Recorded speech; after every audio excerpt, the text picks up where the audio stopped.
talking to Wayne Naidoo, who is the CEO of Duke Advertising. He's also the chairman of the board of directors for the Association for Communication and Advertising. Good morning, Wayne. Good morning, Odette. Thanks for having me. And it's wonderful to have you on the show. Yeah, it's lovely being here. And as I was saying, interesting seeing you on the other side, certainly, on the media side, which is fantastic. Absolutely. Not many people know a lot about the advertising industry and that it is actually a career destination.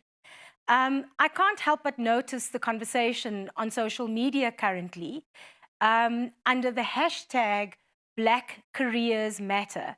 It almost feels like a bit of a double whammy in that people don't know that there is a viable career in advertising, and then people of color who do enter the profession are protesting because they feel like they are being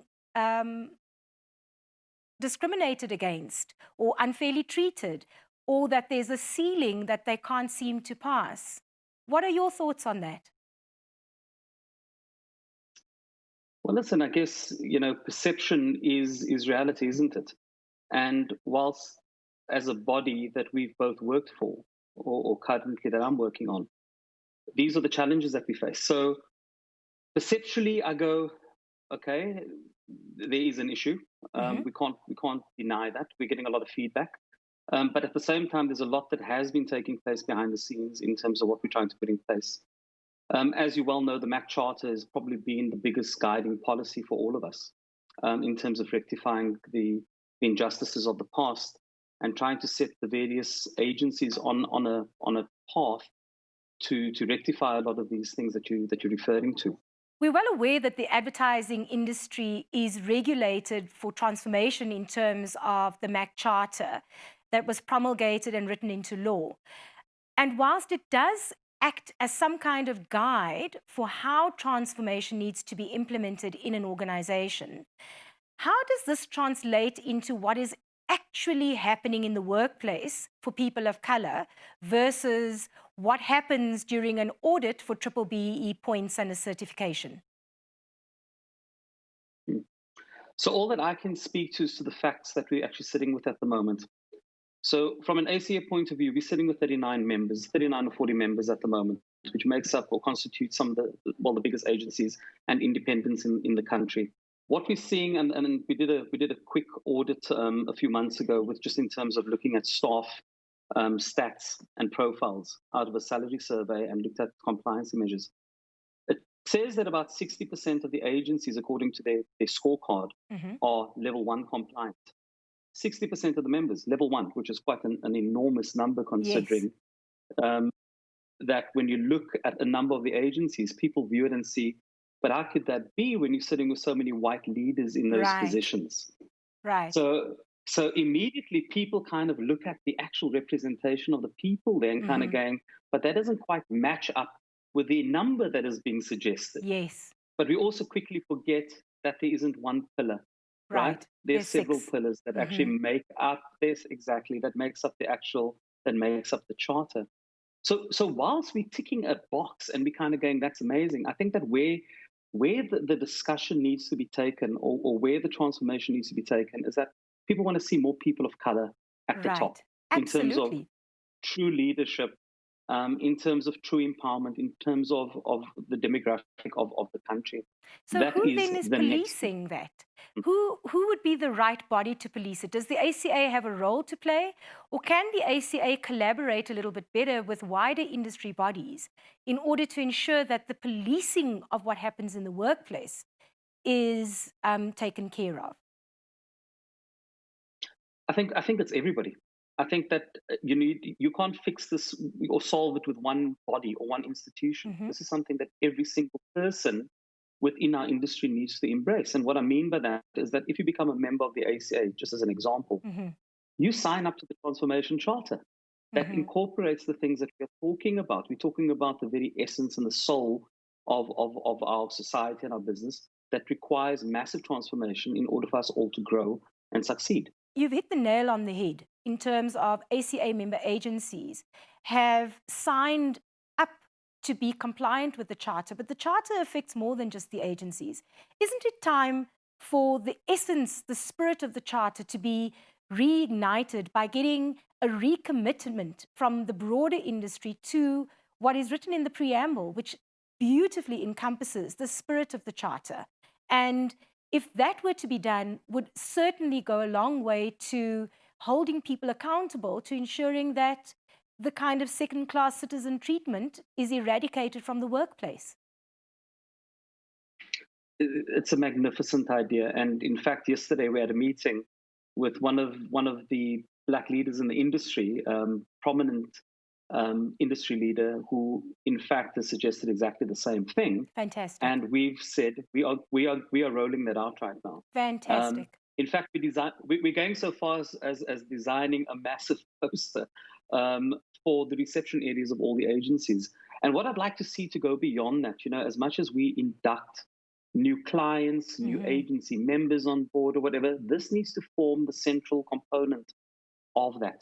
So this is, again, a start. I mean, I'm seeing it being a much broader and deeper program as part of, so again, it all comes back to leadership, Odette. It all comes back to, if you truly want transformation to happen, it will happen.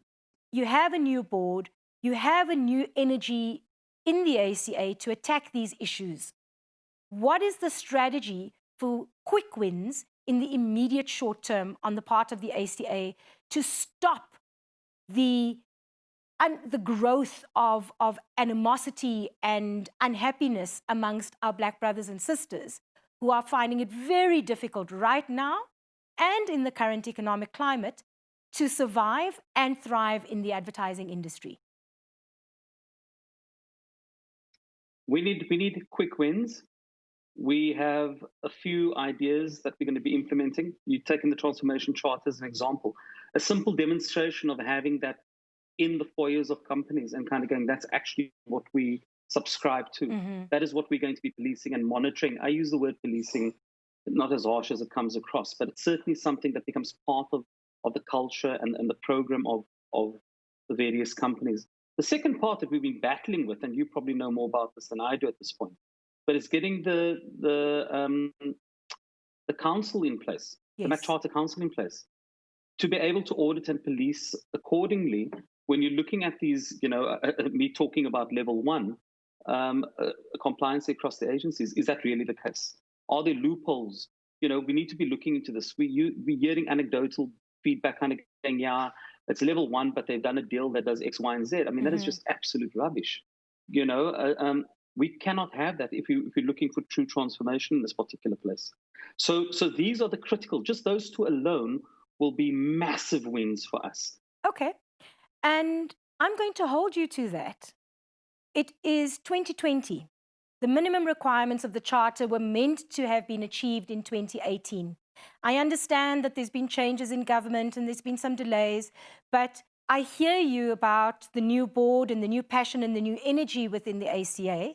And I'm looking forward to reconnecting with you in, say, 6 months or so to track the progress of this new board and to make sure that what we are talking about today, the immediate short-term interventions to address this issue of transformation, is addressed, is being tackled by the ACA, and the ACA is driving a broader dialogue with other stakeholders in the industry, but most importantly, that the Charter Council that's been so long overdue is being put in place.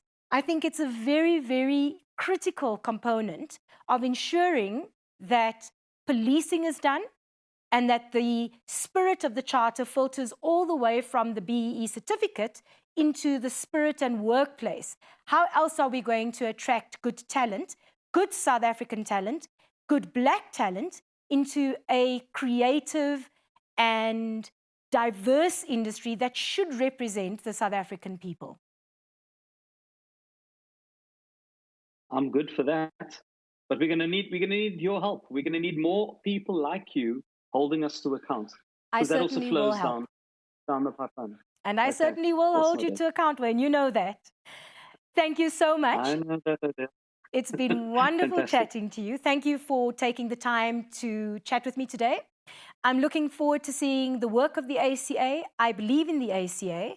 And I'm rooting for this to no longer be a hashtag on social media that creates a negative connotation, and that in the next few weeks and months, the hashtag will turn into Black Careers Matter, because Black people matter in the ad industry. Indeed. Looking Thanks, forward to Adette. it. Thank you.